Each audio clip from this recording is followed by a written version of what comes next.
Hello everybody, আজকে আমরা আয়নীয় ও সমযোজী বন্ধন এই চ্যাপ্টারের অন্তর্গত একটা খুব ছোট্ট টপিক আয়নীয় ও সমযোজী যৌগকে আমরা কিভাবে শর্ট ট্রিক্সের দ্বারা নির্বাচন করতে পারি বা চিহ্নিত করতে পারি তা আমরা দেখব।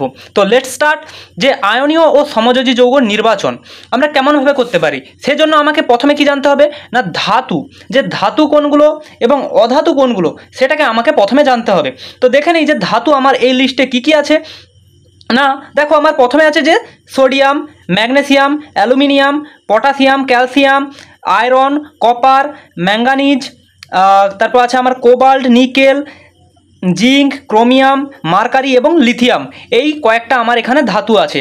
আর দেখো এদিকে যে অধাতুগুলো রয়েছে সেই অধাতুগুলোর মধ্যে আমার আছে কি carbon, nitrogen, oxygen, fluorine, phosphorus, sulphur, chlorine, bromine, iodine এবং অবশেষে আমার হাইড্রোজেন আছে। হাইড্রোজেনও কিন্তু নন মেটাল, যদিও এর সাথে আমার গ্রুপ 1 এর যে আমার ক্ষার ধাতুর সাথে এবং গ্রুপ 17-এ থাকা মানে হ্যালোজেন মৌলগুলোর সাথে কিছু সাদৃশ্য বৈসাদৃশ্য রয়েছে, তা সত্ত্বেও আমরা বলতে পারি যে হাইড্রোজেন কিন্তু একটা নন মেটাল বা অধাতু। ওকে, তো দেখো এবার আমরা চলে আসি আমাদের মূল বক্তব্যে, যে আমরা একটা আয়নীয় বা তড়িৎযোজী যৌগ আমরা একটা আয়নীয় বা তড়িৎযোজী যৌগ আমরা কোনটাকে বলছি।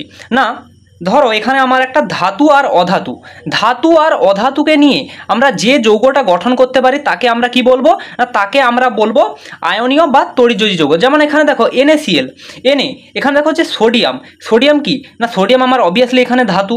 এবং ক্লোরিন আমার কি না, ক্লোরিন এখানে আমার অবশ্যই অধাতু। তো Na এবং Cl ধাতু আর অধাতুকে নিয়ে যে যৌগটা গঠিত হলো সেটাই আমার কি না এই তড়িৎযোজী যৌগ বা আয়নীয় যৌগ। ওকে, এবার আসি সমযোজী যৌগতে।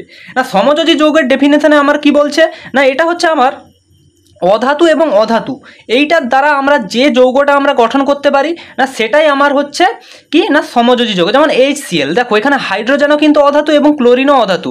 যে এখানে আমার হাইড্রোজেন এটাও অধাতু এবং হচ্ছে তার উপরে দেখো এই ক্লোরিনটা, এই দুজনেই হচ্ছে আমার কি না অধাতু। এই জন্য আমরা বলতে পারি যে HCl একটা সমযোজী যৌগ। তো আমার হচ্ছে জাস্ট এটা আর এটা এই দুটো কনসেপ্টের উপর বিল্ড আপ করে চলো আমরা কিছু এক্সাম্পলগুলোকে এবার আমি সলভ করি। দেখো এখানে আমার কি বলছে না Na2SO4 এটা আয়নীয় যৌগ না আমার সমযোজী যৌগ, সেটা আমরা চিহ্নিত করব। না দেখো এখানে সোডিয়াম কি, সোডিয়াম আমার অবভিয়াসলি একটা ধাতু আছে, হ্যাঁ। এবং আমার এখানে দেখো সালফার আর অক্সিজেন, যে সালফার এবং অক্সিজেন এরা দুজনেই অধাতু।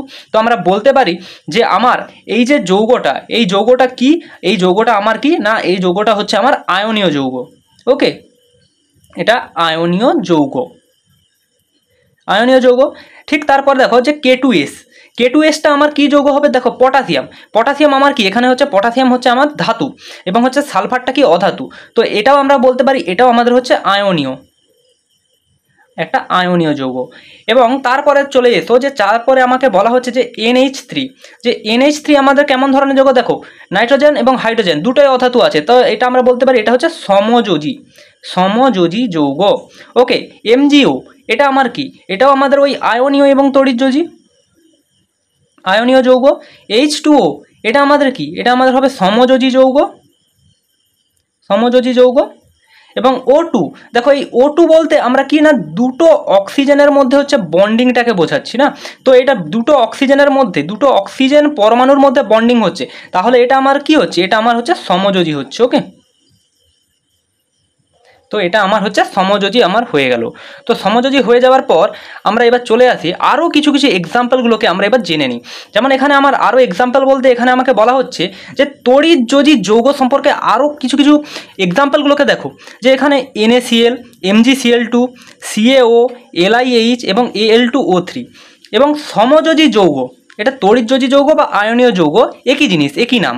ওকে, সমযোজী যৌগের সম্পর্কে কিছু এক্সাম্পলগুলো কি আছে না CCl4, C6H6, H2S এবং C2H12O6 এবং CO2, Cl2, F2, H2, C2H4, CH4, N2 এবং HCl। তো এতগুলো আমার এক্সাম্পল দিলাম কি না তড়িৎযোজী যৌগ থেকে এবং আয়নীয় যৌগ সমযোজী যৌগ থেকে। ওকে, তো এছাড়াও আরও এক্সাম্পল হতে পারে। তো তোমরা মেন প্রসিডিউর কি না, আমার এখানে যে ধাতু আর অধাতু মিলে হচ্ছে আয়নীয় বা তড়িৎযোজী যৌগ এবং অধাতু আর অধাতুকে নিয়ে হচ্ছে সমযোজী যৌগ। ওকে, এটুকুই মনে রাখো। এবং তোমরা এখান থেকে আরও বেশ কয়েকটা দেখো হোম টাস্ক হিসেবে নিতে পারো, যে এখানে দেখো C2H22O11 এটা কি আয়নীয় যৌগ না সমযোজী যৌগ, ZnCl2 আয়নীয় যৌগ না সমযোজী যৌগ, এবং SO2NO2 এরা কি আয়নীয় যৌগ না সমযোজী যৌগ। তোমরা এই কয়েকটাকে অবশ্যই কমেন্ট সেকশানে জানাবে যে পেরেছো কিনা। ওকে, তো ফর অল দিস এই ভিডিওটা কেমন লাগলো অবশ্যই আমাকে কমেন্ট করে জানাবে, এবং এই কোশ্চেনগুলো পেরেছো কিনা তাও কমেন্ট করে জানাবে। ওকে, থ্যাংক ইউ।